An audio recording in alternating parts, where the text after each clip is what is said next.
What up, YouTube? Hey, it's JoJo back again with another video. And today I'm going to talk about health and fitness. So I'm a hockey player and I've been playing hockey since high school when I moved to Alaska. I started skating at a very not so young age, but I would say like my early teens, probably 12 years old, 13 years old. So I got to go skating in junior high in my PE class. That was the first time I went ice skating when I first moved to Alaska. So that was my first exposure to ice skating, and that was really cool. So ever since then, I've been skating, and that first time skating, it felt freeing. It was like I was flying on the ice, and it was a natural progression to eventually play hockey. And I never had any formal experience playing hockey whatsoever. But yeah, it progressed there, and then when I got to high school, I played formal hockey, and I went to all the practices, and I went to those early morning practices, like 5 a.m. Practices, and those were brutal practices because we had to share the rink with 3 other local high schools, and we were on a rotating schedule. And after those early morning practices, then you had school, right? So it was a very long day, to say the least.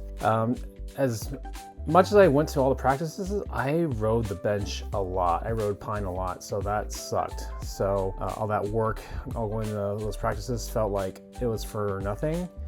But going to those practices and skating my tail off every time was a way for me to, in my later years in life, and especially now as an adult, take away from that as like a learning experience to like always bust your ass when you're playing sports, regardless, or whatever it is in life. You bust your tail to accomplish what you need to accomplish, and you might fail, and that's fine because we all fail and we learn from our failures. But I learned from going to those practices to always work my ass off in anything that I do. That said, then being a hockey player who plays in beer league right now, I play once a week, Saturdays right now, in a beer league here in Sherwood. And I've been playing at this rink for going on 13 years now, since I moved to the Portland metro area. And yeah, I play year round, and it's great. And I joke all the time, like I say, go for the beer and stay for the hockey. So like beer is a motivator. It's fun to have after a game, but I love going to games and playing.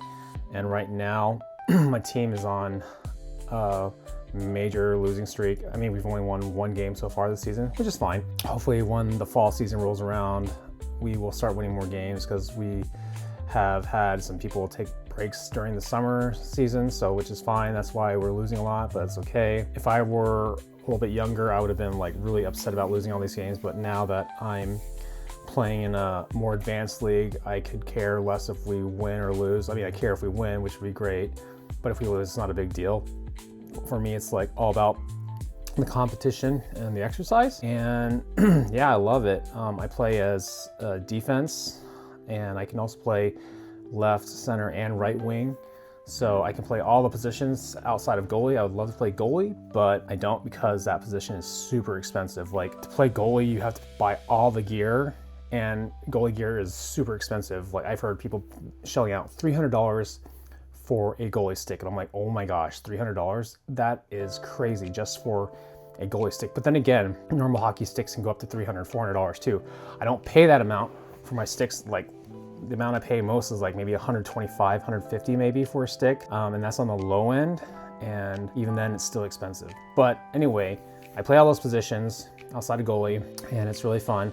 I love playing defense a lot. The closest thing I'll ever be to a goalie is to play defense, because I will jump into shots, in front of shots, to help block goals if I can. If I know the person has a cannon for a shot, I won't jump on the way for the shot, but by and large I will. And yeah, I feel like I help my team that way out if I can help block shots, because I'm not afraid to do it for the most part. And playing defense, it's actually a hard position to some degree, because like you're trying to, of course, not have people score on your goalie, but like you're trying to get the puck out of your zone. So for me, I'm an offensive defensive player. So what that means is, like, if I have the opportunity to go up and skate, I will skate up the ice and try to score, or like pass it back to one of my teammates to score.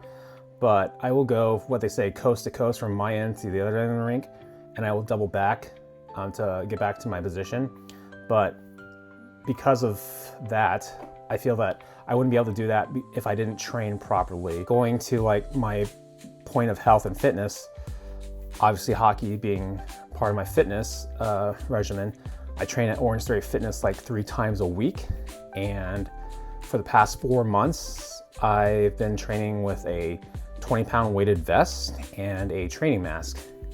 And what's a training mask, you ask? Well, a training mask is basically a mask that limits your oxygen intake. So it has a vent, and you can open or shut it all the way. And even if it's shut all the way, you'll still have a slight opening for oxygen to come in, of course. So I've been training like that for like the past 4 months.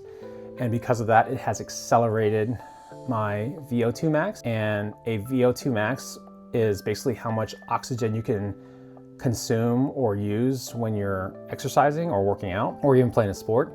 So the higher your VO2 max is, the more efficient you will be when you're working out or exercising, which means you won't get tired as easily.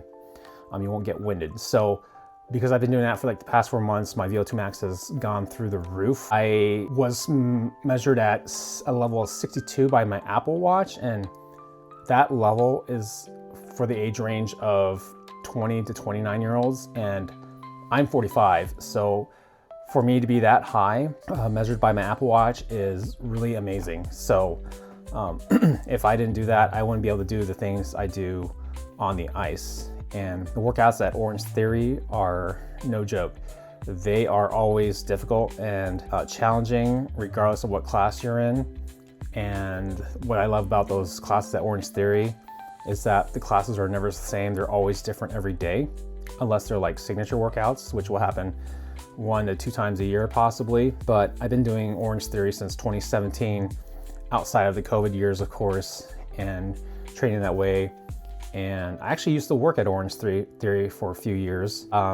So that was fun because, you know, you get to work out there for free, of course, as an employee. But anyway, working out at Orangetheory has definitely made my endurance so much better when I play hockey, because I believe in cardio for sports like hockey, of course, and you got to have good cardio if you want to like be able to like last through the 3 periods and still have gas in your tank, basically. That said, I also went and got a VO2 max testing done in a lab at this place here locally called Apex Power. And what they do is they hook up a mask to you, and when you wear that mask, you're on a treadmill, and you start off at a slow speed, basically a walking speed, and they ramp up the speed for you, and eventually once they get to a certain speed, then they'll ramp up the incline. And it's about a 20-minute testing procedure, and I basically last about 15 minutes for the test, and I got to an incline of 5% before I had to stop, because I was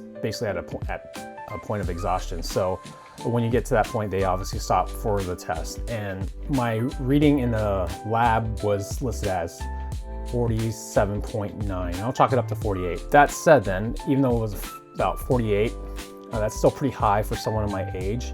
Now, I know my Apple Watch said I was at 62, and the lab said I was 48, but both numbers are valid, but it's like comparing apples and oranges. So of course, when my Apple Watch measured me, that's when I was in like Orangetheory classes with my vest and my mask on. However, like when I was getting my VO2 max done in the lab, it was without, of course, my training mask, of course, and without a 20-pound weight vest. So both numbers are valid, but they're just 2 different conditions. So I accept both numbers. But when I first saw the lab numbers, I was pretty disappointed. Like, oh man, 48? That's kind of a significant drop from 62, but it is what it is, and I'll take that. And I just know that for myself, that's a great number, and that is why I do well in terms of endurance when I'm on the ice. So in a long story short, like I love playing hockey, and I suffer for the sport all the time. I know when I go to Orangetheory, I suffer in class with my setup wearing my vest and my mask. That's okay, because I know that it'll pay off when I'm playing in the actual games and I have enough gas in the tank for the third period, so it's all good. So anyway, what kind of sports did you like playing growing up, or what kind of sports do you like playing right now, or what kind of activity do you enjoy doing that keeps your health going? Because having some type of physical activity or sport that you enjoy doing is a good thing to have in life, just because, you know, in life we can have all these amazing things like money, nice house, car, family life, but basically if you don't have your health, I feel like you don't have anything, and health is so important. So yeah, just let me know like what you guys like to do. Like I said, sports or physical activities or workouts or whatever it is maybe, and let me know in your comments. And if you like this video, like, comment, subscribe, and I will see you in the next video.